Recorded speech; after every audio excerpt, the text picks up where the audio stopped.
steadily it rises. Public preference for Lincoln Continental as the symbol for today's luxury motoring. Hey, it's Jason ODB, the Lincoln Addict, and I got a special review here. If you take a look at the screen, this car went live about an hour and a half ago from the time of this recording. And ironically enough, I have Larry on the next episode of Lincoln Addict Podcast. So this is May 16th, 2023, when this car went live. And you see it, which is kind of rare, I think, for Bring a Trailer to showcase this car on the front landing page of their website, which is fantastic. What I've always told you guys to do is come here on this website, which again is not a sponsor of my channel in any way. And then you're going to break down, you're going to get down to these different cars. So you can turn on these notifications now, which is kind of cool. And I know on the phone, it's a similar interface. They'll try to get you to opt into receiving emails, which is cool. That's I had some intel that this car was going to go live, but I got the email and boom, it was right on cue. So in the next day or so, Lincoln Addict Podcast is going to be updated with a new episode featuring Larry, who is the owner of this car. I happened to meet him over the past year or so through social media, and I had learned about his car, and I knew I had some great discussions with him about this car, and I tell you, this car is really in a class of its own. My fear is that we have seen nice Lincolns on Bring a Trailer, but in the Lincoln Addict Podcast, I'll talk about some of the recent sales where, a lot of these sales are topping out like in the mid 50s, right, for these convertibles. Now, this car is totally in a different class. I mean, this is an amazing car, so let's jump into it. So it's a 62, and he acquired this car 33 years ago. Which is the lead in the story, 33-year-owned 62. Larry will talk about that story and how he acquired the car and the Lincoln that he had prior to that on the podcast. Of course, it's got a 430. I can tell you that the engine has been rebuilt. It probably didn't need to be rebuilt. Oftentimes, even the one in my 64 didn't really need to be rebuilt. But by the time you have it out and you start saying, hey, I'm going to do this, I'm going to do that, rebuilding an engine for an engine shop or a machinist isn't that big a deal. So that's a cool thing that it has been rebuilt. It was refurbished in the mid-2010s, and it was done by Baker's Auto, which was really, I think there's a comment in here. I didn't know Ron Baker personally, rest in peace to Ron Baker, but if you've been around these Lincolns or just an automotive guy or lady, know that Baker's Auto was oftentimes referred to as the gold standard for Lincoln restorations.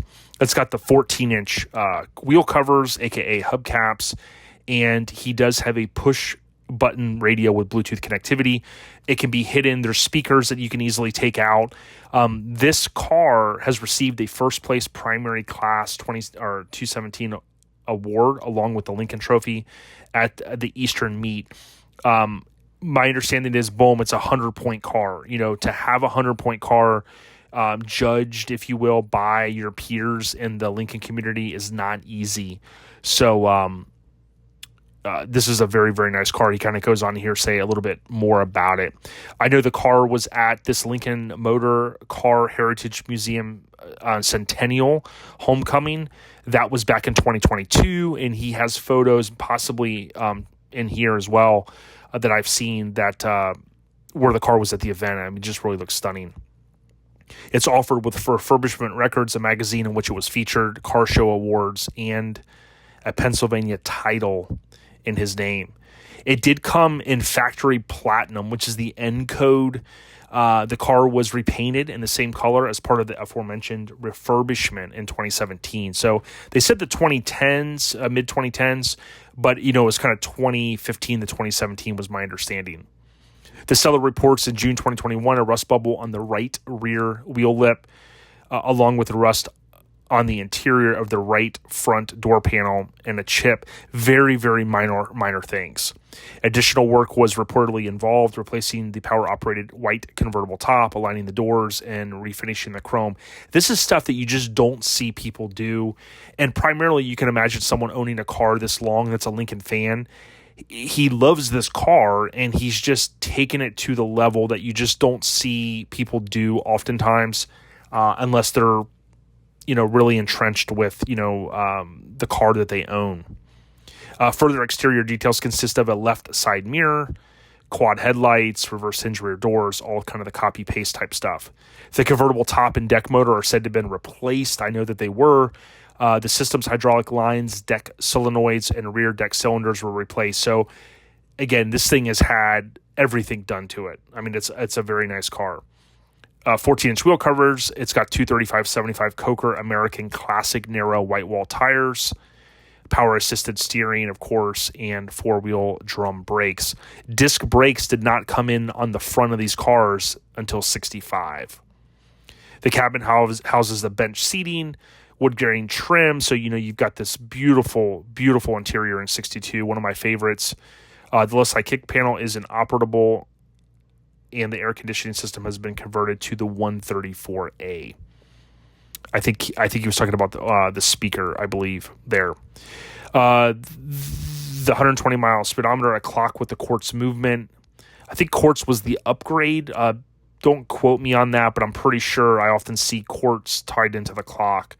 I think it's an upgrade on that, but you guys can correct me. The 5-digit odometer.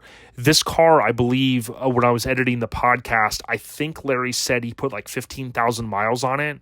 20,000 miles in the 33 years he's owned it. So it certainly hasn't sat, but it was also not a car that he drove to work every day and every single weekend. There you go, 15,000. So it's like 15 to 20K, I think. You can see the engine just looks amazing. The 430, you have, this is not a battery topper. We'll talk to Larry on the podcast about it, so he'll tell you what that is. And you have the horns in 62. So I know some people scratch their head and they're like, why are the horns here? They were located there in this year. 430 was overhauled in 98. So that was prior, about 20, give or take 20 years prior to the restoration in Pennsylvania. And the great thing is when someone has all of that overhauled, including the timing setup, which has to be done in these cars, the awesome thing is he's owned the car 25 years since then, and he's driven it and he's enjoyed it. It's not like, it was just pulled out and rebuilt last week and you have to worry about it. An alternator had been installed in place of the original generator. I believe 63 was the first year of the alternator. I'll talk more about that in a future video, but oftentimes you'll have someone do the generator to alternator upgrade, and that is a great upgrade to do. You can see one photo here underneath the car, how nice it looks. I mean, this is really, really, really nice, really clean. Power is delivered to the rear wheels through, of course, the dual-range 3-speed automatic trans. Replacement differential has been installed along with the stainless steel dual exhaust. So, again, everything underneath this thing is super nice. Fantastic job bringing trailer. I love that they post a photo of the VIN plate, as I refer to it as, and it kind of reinforces all of this, and they break it down for us so I don't have to memorize this stuff. Fantastic four-door convertible, platinum metallic blue leather interior that looks amazing. It was built or final assembly on January 24th of 62, so 1/24 of 62, and being that it was a 62 model year, you have to remember, coming out of 61, they would have started building the 62s. So this was kind of an earlier model. I think they built them until like July or August. I think July maybe. So it's kind of, an earlier first few months. The car was featured in a 2021 issue of Lincoln Continental Comments magazine, and a copy of the magazine is included with the sale. Now, here's where Larry had been watching videos on the channel here, which I appreciate him doing. And what he's done is he's put together these videos showing the car driving. You can just see really how stunning it is. One thing that I'll point out is in 62, I do not think, or maybe was there super rare option to have the power vent windows at the very end of the year, I think.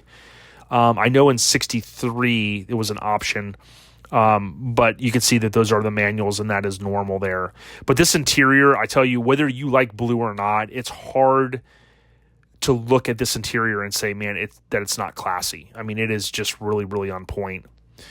Here is a 62 Lincoln Colt Start.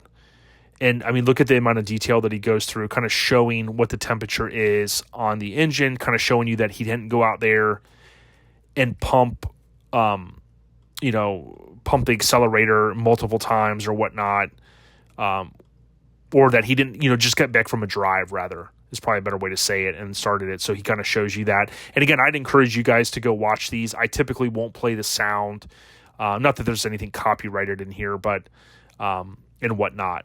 Again, he's looked at other videos. When I'm looking at a video like this, I'm looking around here to see how nice is all this carpet is, or like, I mean, look how nice the black seat frames are. I'm looking to see if it's a lipstick job. You're going to often see a bunch of junk. People don't spend the time and to go and do all this. This car is amazing. That's not, what we're looking at here. I mean, we're looking at a world-class, beautiful 62 Lincoln Continental Convertible. We can see here the full function of the top. There is someone in the car operating it. And this is fantastic. I mean, this car, I wish I could buy it. I really do. But I've got my cars. And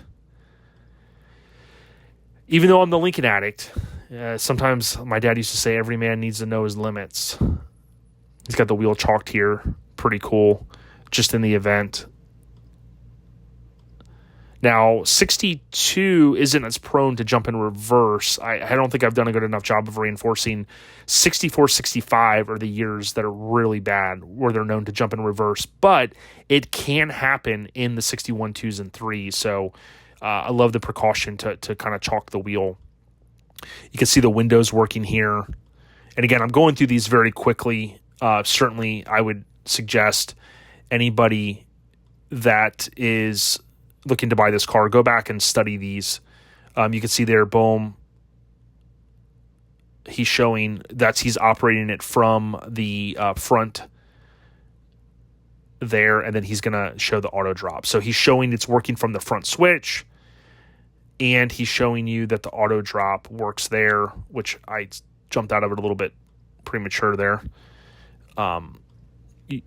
But he does show that not only it works when you open the door, but when you close it as well, it goes right back up. That's automatic. That's the way they should work. And again, if they don't, that's when you're going to get into spending more money.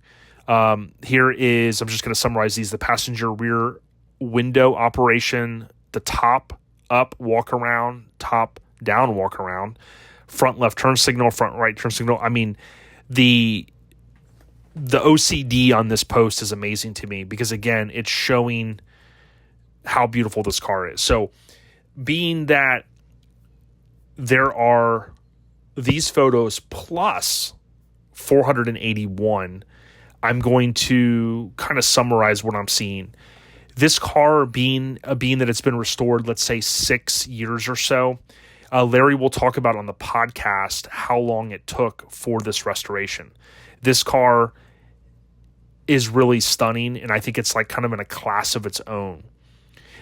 Something that you won't see here, so I've talked about on 62, there's a keyhole cover on some of the early production models. Now, this was a January car, and they had been, I think, September, October, I think is when they, it might have been, it's around like August, I think is when they start the production, or when they started the production of these. So January, it does not have the keyhole cover from what I can tell here, which was rare on the early 62s. On 62, we know that we have the antenna in the back. It moves to the front in 63. Very classy. I've always liked it back here. It's just one of those nice things. Little subtle difference. You can look inside the doors. Look at how nice this car is. I mean, this is a car that you could argue like kind of belongs in a museum almost. It's like whoever ends up with this car, if it does sell, if it does meet the reserve, I would say someone is getting just a beautiful car, just next level. We can look through when you start looking at these grills. This is typical on how they'll often look. This is pot metal, so this quality here is, without getting all of this stuff redone, that's about how it's going to look. And again, that's a super close up. If you look here at this car, look how nice it looks. Just stunning. Now, the other thing that he goes to the links to show the details on the date codes of the tires and things like that. So it gives you a little bit of insight there. Different information. You can see how nice the wheel covers look, aka hubcaps. The ever important, which we don't always get, underside of the door photos. You can see how nice all of this stuff looks. This stuff is typically never going to look perfect. A lot of the stuff from the factory was not perfect, but you can certainly see where they did, some nice work in here just to make all of this look awesome. You'll often see on driver cars, where there's a little bit of surface rust in here and things like that. This car, for Baker's Auto to have done this, is just awesome. You can see here where I've talked about the VIN tag is here, and it does move as we get through the 60s to the actual door, but it's there. You can see it does have the rear seat belts. Love this color. Everything about it. You can see it's got the black switches here for the courtesy lights. And black is the factory color. Chris Dunn was reinforcing that to me recently. And I think this was teak. Maybe it wasn't teak. But there are some subtle differences between 62 and 63, and Chris Dunn has kind of broken some of this down to me before. But just, the amount of detail that you see in here, and you can see how all of these are polished. I often talk about using Brasso and that quadruple zero fine wool. That will make these look really, really nice. But again, how many cars have we looked at on here that the people don't put any effort into detailing it? This car is literally owned by someone that really appreciates it. And you can even see if this is his garage, which I assume that it is. Look at how nice it is. He's got a lift in here. You can see that things are well taken care of. It's not just some guy that bought a car that's looking to flip it. Not that there's anything wrong with that, but if you're looking for the higher tier, a cut above, this is what I would go for. You can see here just all the lines painted, how clean everything is. It does have the single reservoir. Some of these old school Lincoln guys are through and through. They're going to stick with this. You can get one of these and replace it with a single reservoir. I certainly would go dual reservoir. That's being very nitpicky on a car like this. Even if you go, well, I'm not going to drive it very often. To me, I would still change it if you could. Again, that's being very nitpicky. You can see here some of the information. Just the level of detail. And you don't often see cars like this to this detail. Even what Nathan Wilson's doing, I know many of you follow his channel. I do as well.